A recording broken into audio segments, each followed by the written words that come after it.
ओम शांति। 19 नवंबर 2020 की मुरली है। बाबा ने कहा, मीठे बच्चे, यह सारी दुनिया रोगियों की बड़ी हॉस्पिटल है। बाबा आए हैं सारी दुनिया को निरोगी बनाने। प्रश्न है, कौन सी स्मृति रहे तो कभी भी मुरझाइश व दुख की लहर नहीं आ सकती? उत्तर, अभी हम इस पुरानी दुनिया, पुराने शरीर को छोड़ घर में जाएंगे, फिर नई दुनिया में पुनर्जन्म लेंगे। हम अभी राजयोग सीख रहे हैं राजाई में जाने के लिए। बाप हम बच्चों के लिए रूहानी राजस्थान स्थापन कर रहे हैं। यही स्मृति रहे तो दुख की लहर आ नहीं सकती। गीत है, तुम्ही हो माता पिता, तुम्ही हो बंधु सखा, तुम्ही हो। ओम शांति। गीत कोई तुम बच्चों के लिए नहीं है, नए नए को समझाने के लिए है। ऐसे भी नहीं कि यहाँ सब समझदारी है, नहीं, बेसमझ को समझदार बनाया जाता है। बच्चे समझते हम कितने बेसमझ बन गए थे, अब बाप हमको समझदार बनाते हैं। जैसे स्कूल में पढ़कर बच्चे जितना समझदार बन जाते हैं, हर एक अपनी अपनी समझ से बैरिस्टर, इंजीनियर आदि बनते हैं। ये तो आत्मा को समझदार बनाना है। पढ़ती भी आत्मा है शरीर द्वारा, परंतु बाहर में जो भी शिक्षा मिलती है वह है अल्पकाल के लिए, शरीर निर्वाह। बल कोई कन्वर्ट भी करते हैं, हिंदुओं को क्रिश्चियन बना देते हैं। इस किस लिए? थोड़ा सुख पाने के लिए, पैसे, नौकरी आदि सहज मिलने के लिए, आजीविका के लिए। अब तुम बच्चे जानते हो, हमको पहले पहले तो आत्म अभिमानी बनना पड़े। ये है मुख्य बात, क्योंकि ये है ही रोगियों की दुनिया। ऐसा कोई मनुष्य नहीं जो रोगी नहीं बनता हो, कुछ न कुछ होता जरूर है। ये सारी दुनिया बड़े से बड़ी हॉस्पिटल है, जिसमें सब मनुष्य कथित रोगी है। आयु भी बहुत कम होती है, अचानक मृत्यु को पा लेते हैं, काल के चंबे में आ जाते हैं। ये भी तुम बच्चे जानते हो। तुम बच्चे सिर्फ भारत की ही नहीं, सारे विश्व की सर्विस करते हो गुप्त रीति। मूल बात है कि बाप को कोई नहीं जानते, मनुष्य होकर, और पारलौकिक बाप को नहीं जानते, उनसे प्यार नहीं रखते। अब बाप कहते हैं, मेरे साथ प्यार रखो। मेरे साथ प्यार रखते रखते तुमको मेरे साथ ही वापिस चलना है। अब तक वापिस चलो जब तक इस छीछी दुनिया में रहना पड़ता है। पहले पहले तो देह अभिमानी से देह अभिमानी बनो, तब तुम धारणा कर सकते हो और बाप को याद कर सकते हो। अगर देह अभिमानी नहीं बनते तो कोई काम के नहीं। देह अभिमानी तो सब है। तुम समझते हो कि हम आत्म अभिमानी नहीं बनते, बाप को याद नहीं करते, तो हम वही हैं जो पहले थे। मूल बात यही देह अभिमानी बनने की, न कि रचना को जानने की। गाया भी जाता है, रचता और रचना का ज्ञान। ऐसे नहीं कि पहले रचना और रचता का ज्ञान कहेंगे, नहीं, पहले रचता वही बाप है। कहा भी जाता है, हे गॉड फादर, वह आकर तुम बच्चों को आप समान बनाते हैं। बाप तो सदैव आत्म अभिमानी है, इसलिए वो सुप्रीम है। बाप कहते हैं, मैं तो आत्म अभिमानी हूँ। जिसमें प्रवेश किया है उनको भी आत्म अभिमानी बनाता हूँ। इसमें प्रवेश करता हूँ, इनको कन्वर्ट कर लें, क्योंकि ये भी देह अभिमानी थे। इनको भी कहता हूँ, अपने को आत्मा समझ मुझे यथार्थ रीति याद करो। ऐसे बहुत मनुष्य हैं जो समझते हैं आत्मा अलग है, जीव अलग है। आत्मा देह से निकल जाती है तो दो चीज हुई ना। बाप समझाते हैं, तुम आत्मा हो, आत्मा ही पुनर्जन्म लेती है, आत्मा ही शरीर लेकर पाठ बजाती है। बाबा बार बार समझाते हैं, अपने को आत्मा समझो, इसमें बड़ी मेहनत चाहिए। जैसे स्टूडेंट पढ़ने के लिए एकांत में, बगीचे आदि में जाकर पढ़ते हैं, पादरी लोग भी घूमने जाते हैं तो एकदम शांत रहते हैं, वो कोई आत्म अभिमानी नहीं रहते। क्राइस्ट की याद में रहते हैं, घर में रहकर भी याद तो कर सकते हैं, परंतु खास एकांत में जाते हैं। क्राइस्ट को याद करने व और कोई तरफ देखते भी नहीं। जो अच्छे अच्छे होते हैं, समझते हैं, वह क्राइस्ट को याद करते करते उनके पास चले जाएंगे। क्राइस्ट हेवन में बैठा है, हम भी हेवन में चले जाएंगे। ये भी समझते हैं, क्राइस्ट हेवनली गॉड फादर के पास गया, हम भी याद करते करते उनके पास जाएंगे। सब क्रिश्चियन एक के बच्चे ठहरे, उसमें कुछ ज्ञान ठीक है, क्योंकि क्राइस्ट की आत्मा तो ऊपर गई ही नहीं। क्राइस्ट नाम तो शरीर का है, जिसको फांसी पर चढ़ाया, आत्मा तो फांसी नहीं चढ़ती है। अब क्राइस्ट की आत्मा गॉड फादर के पास गई, ये कहना भी रोग हो जाता है। वापिस कोई कैसे जाएंगे? हर एक को स्थापना फिर पालना जरूर करनी होती है। मकान को पोताई आदि कराई जाती है, ये भी पालना है ना। अब बेहद के बाप को तुम याद करो, ये नॉलेज बेहद के बाप के सिवाय कोई दे न सके।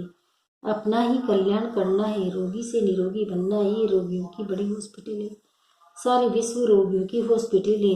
रोगी जरूर जल्दी मर जाएंगे। बाप आकर इस सारे विश्व को निरोगी बनाते हैं। ऐसे नहीं, यहाँ ही निरोगी बनेंगे। बाप कहते हैं निरोगी होते ही नई दुनिया में, पुरानी दुनिया में निरोगी हो न सके। ये लक्ष्मी नारायण निरोगी एवं हेल्दी है। वहाँ आयु भी बड़ी होती है। रोगी विवश होते हैं, वाइसलेस रोगी नहीं होते। वह है संपूर्ण निर्विकारी। बाप खुद कहते हैं इस समय सारे विश्व खास भारत रोगी है। तुम बच्चे पहले पहले निरोगी दुनिया में आते हो, निरोगी बनते हो याद की यात्रा से। याद से तुम चले जाएंगे अपने स्वीट होम। वह भी एक यात्रा है। आत्मा ही यात्रा है। बाप परमात्मा के पास जाने की यह है स्पिरिचुअल यात्रा। ये अक्सर कोई समझ नहीं सकेंगे। तुम भी नंबरवार जानते हो, परंतु भूल जाते हो। मूल बात यह है, समझाना भी बहुत सहज है, परंतु समझाए वह जो खुद भी रूहानी यात्रा पर हो। खुद होगा नहीं, दूसरे को बताएंगे तो तीर नहीं लगेगा। सच्चाई का जोहर चाहिए। हम बाबा को इतना याद करते हैं तो बस। स्त्री पति को कितना याद करती है। ये ही पतियों का पति, बापों का बाप, गुरुओं का गुरु। गुरु लोग भी उस बाप को याद करते हैं। क्राइस्ट भी बाप को ही याद करते थे, परंतु उनको कोई जानते नहीं। बाप जब आए तब जरूर अपनी पहचान देवे। भारतवासियों को ही बाप का पता नहीं है तो औरों को कहाँ से मिल सकता है। विलायत से भी यहाँ आते हैं योग सीखने के लिए। समझते हैं प्राचीन योग भगवान ने सिखाया। ये भावना बाप समझाते हैं। सच्चा सच्चा योग तो मैं ही कल्प कल्प आकर सिखलाता हूँ। एक ही बार मुख्य बात है, अपने को आत्मा समझ बाप को याद करो। इसको ही रूहानी योग कहा जाता है। बाकी सबका है जिस्मानी योग। ब्रह्म से योग रखते हैं, वो भी बाप तो नहीं है, वो तो महतत्व है, रहने का स्थान है। तो राइट, एक ही बाप है। एक बाप को ही सत्य कहा जाता है। ये भी भारतवासियों को पता नहीं है कि बाप ही सत्य कैसे है। वही सचखंड की स्थापना करते हैं। सचखंड और झूठखंड। तुम जब सचखंड में रहते हो तो वहाँ रावण राज्य ही नहीं होता।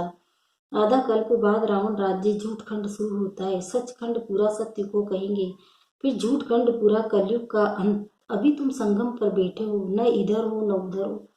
तुम ट्रेवल्स यात्रा कर रहे हो। आत्मा ट्रेवल्स कर रही है, शरीर नहीं। बाप आकर के यात्रा करना सिखलाते हैं। यहाँ से वहाँ जाना तुमको ये सिखलाते हैं। वो लोग फिर स्टार्स मून आदि तरफ जाने की ट्रेवल करते हैं। अभी तुम जानते हो उनमें कोई फायदा नहीं। इन चीजों से ही सारा विनाश होना है। बाकी जो भी इतनी मेहनत करते हैं सब व्यर्थ। तुम जानते हो ये सब चीजें जो साइंस से बनती है वो भविष्य में तुम्हारे ही काम आएगी। ये ड्रामा बना हुआ है। बेहद का बाप आकर पढ़ाते हैं। जो तो कितना रिगार्ड रखना चाहिए। टीचर का वैसे भी बहुत रिगार्ड रखते हैं। टीचर फरमान करते हैं। अच्छी रीति पढ़कर पास हो जाओ। अगर फरमान को नहीं मानेंगे तो नापास हो जाएंगे। बाप भी कहते हैं तुमको पढ़ाते हैं विश्व का मालिक बनाने। ये लक्ष्मी नारायण मालिक है, भल प्रजा भी मालिक है, परंतु दर्जे तो बहुत है ना। भारतवासी भी सब कहते हैं ना, हम मालिक है, गरीब भी हैं। भारत का मालिक अपने को समझेगा, परंतु राजा और उनमें फर्क कितना है। नॉलेज से मतरबे का फर्क हो जाता है। नॉलेज में भी होशियारी चाहिए, पवित्रता भी जरूरी है। जो तो हेल्थ वेल्थ भी चाहिए। स्वर्ग में सब है ना। बाप एम ऑब्जेक्ट समझाते हैं। दुनिया में और कोई की बुद्धि में यह एम ऑब्जेक्ट होगी नहीं। तुम फट से कहेंगे हम ये बनते हैं, सारे विश्व में हमारी राजधानी होगी। ये तो अभी पंचायती राज्य हैं। पहले थे डबल ताजदारी, फिर एक ताज, अभी 9 ताज। बाबा ने मुरली में कहा था ये भी चित्र हो। डबल सिर ताज राजाओं के आगे सिंगल ताज वाले माथा झुकाते हैं। अभी बाप कहते हैं मैं तुमको राजाओं का राजा डबल सिर ताज बनाता हूँ। वह है अल्पकाल के लिए। यह 21 जन्मों की बात। पहली मुख्य बात है पावन बनने की। बुलाते भी हैं कि आकर पति से पावन बनाओ। इसे नहीं कहते हैं कि राजा बनाओ। अभी तुम बच्चों का बेहद का संन्यास। इस दुनिया से ही चले जाएंगे अपने घर, फिर हेवन में आएंगे। अंदर में खुशी रहनी चाहिए। जबकि समझते हैं हम घर जाएंगे फिर राजाई में आएंगे। फिर मुरझा इस दुख आदि ये सब क्यों होना चाहिए। हम आत्मा घर जाएंगी फिर पुनर्जन्म नई दुनिया में लेंगी।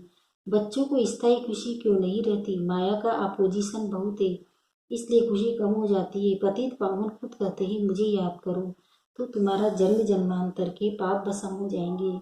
तुम स्वदर्शन चक्रधारी बनते हो, जानते हो। फिर हम अपने राजस्थान में चले जाएंगे। वहाँ भिन्न भिन्न प्रकार के राजाएं हुए हैं। अब फिर रूहानी राजस्थान बनना है, स्वर्ग के मालिक बन जाएंगे। क्रिश्चियन लोग हेवन का अर्थ नहीं समझते, वो मुक्तिधाम को हेवन का देते हैं। ऐसे नहीं कि हेवनली गॉडफादर कोई हेवन में रहते हैं, वो तो रहते ही है शांति धाम में। वे तुम पुरुषार्थ करते हो पैराडाइज में जाने के लिए, वो फर्क बताना है। गॉडफादर है मुक्तिधाम में रहने वाला, हेवन नई दुनिया को कहा जाता है। फादर ही आकर पैराडाइज स्थापन करते हैं। तुम जिसको शांति धाम कहते हो उनको वो लोग हेवन समझते हैं। ये सब समझने की बातें हैं। बाप कहते हैं नॉलेज तो बहुत सहज है, यह है पवित्र बनने की नॉलेज, मुक्ति जीवन मुक्ति में जाने की नॉलेज, जो बाप ही दे सकते हैं। जब किसी को फांसी दी जाती है तो अंदर में यही रहता है कि हम भगवान पास जाते हैं। फांसी देने वाले भी कहते हैं गॉड को याद करो। गॉड को जानते दोनों नहीं हैं, उनको तो उस समय मित्र संबंधी आदि जाकर याद पड़ते हैं। गायन भी है अंतकाल जो स्त्री सिमरे, कोई न कोई याद जरूर रहता है। सतयुग में ही मोह जीत रहते हैं। वहाँ जानते हैं एक खाल छोड़ दूसरी ले लेंगे, वहाँ याद करने की दरकार नहीं। इसलिए कहते हैं दुख में सिमरन सब करे, सुख में करे न कोई। जो दुख में सिमरन करे तो सुख दुख काहे को होए। यहाँ दुख है इसलिए याद करते हैं, भगवान से कुछ मिले। वहाँ तो सब कुछ मिला हुआ है। तुम कह सकते हो हमारा उद्देश्य है मनुष्य को आस्तिक बनाना, धनी का बनाना। अब सब निधन के हैं, हम धन का बनते हैं। सुख शांति संपत्ति का वर्षा देने वाला बाबा है। इन लक्ष्मी नारायण की कितनी बड़ी आयु थी ये भी जानते हैं भारतवासियों की। पहले पहले आयु बहुत बड़ी रहती थी, अब छोटी है। क्यों छोटी हुई ये कोई भी नहीं जानते। तुम्हारे लिए तो बहुत सहज हो गया है समझना और समझाना। 100 भी नंबर वार समझानी हर एक की अपनी अपनी है। जो जैसी धारणा करते हैं ऐसे समझाते हैं। अच्छा मीठे मीठे सिखिलते बच्चों प्रति माता पिता बाप दादा का याद प्यार, गुड मॉर्निंग। रूहानी बाप की रूहानी बच्चों को नमस्ते। हम रूहानी बच्चों की भी रूहानी माता पिता बाप दादा को याद प्यार, गुड मॉर्निंग, नमस्ते नमस्ते नमस्ते। शुक्रिया बाबा, शुक्रिया आपका पद्म पद्म शुक्रिया। धारणा के लिए मुख्य सार है। पहला है जैसे बाप सदैव आत्म अभिमानी है, ऐसे आत्म अभिमानी रहने का पूरा पूरा पुरुषार्थ करना है। एक बाप को दिल से प्यार करते करते बाप के साथ घर चलना है। दूसरा है बेहद के बाप का पूरा पूरा रिगार्ड रखना है, अर्थात बाप के फरमान पर चलना है। बाप का पहला फरमान है बच्चे अच्छी रीति पढ़कर पास हो जाओ, इस फरमान को पालन करना है। वरदान सेंस और इंसेंस के बैलेंस द्वारा अपने पन को स्वाह करने वाले विश्व परिवर्तक भव। सेंस अर्थात ज्ञान की पॉइंट, समझ, और इंसेंस अर्थात सर्वशक्ति स्वरूप, स्मृति और समर्थ स्वरूप। इन दोनों का बैलेंस हो तो अपनापन व पुरानापन स्वाह हो जाएगा। हर सेकंड, हर संकल्प, हर बोल और हर कर्म विश्व परिवर्तन की सेवा प्रति स्वाह होने से विश्व परिवर्तक स्वतः बन जाएंगे। जो अपनी देह की स्मृति सहित स्वाह हो जाते हैं उनके श्रेष्ठ वाइब्रेशन द्वारा वायुमंडल का परिवर्तन सहज होता है। स्लोगन प्राप्तियों को याद करो तो दुख व परेशानी की बातें भूल जाएंगी। ओम शांति।